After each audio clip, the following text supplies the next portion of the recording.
এক বৃদ্ধ লোক প্রতিদিন ফজরের নামাজ পড়ে মসজিদের দরজায় পাশে বসে থাকতেন। লোকেরা ভাবত তিনি বেদহায় কিছু চান, কিন্তু না, তিনি চুপচাপ মসজিদ ঝাড়ু দিতেন, জুতা গুছিয়ে রাখতেন, মেঝেতে পানি ছিটাতেন। কেউ তাকে ধন্যবাদ পর্যন্ত দিত না, কেউ খেয়ালও করত না। একদিন তিনি অসুস্থ হয়ে পড়লেন। সেই দিন মসজিদ অগোছালো, জুতা এলোমেলো, মেঝে ধুলোমেলো।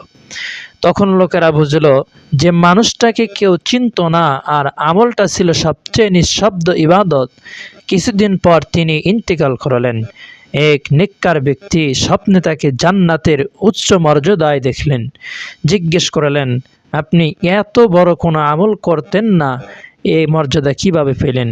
তিনি বললেন, আমি শুধু আল্লাহর ঘর পরিষ্কার রাখতাম, মানুষের জন্য কষ্ট কমাতাম, আর সবাইটা করতাম শুধু আল্লাহর জন্য।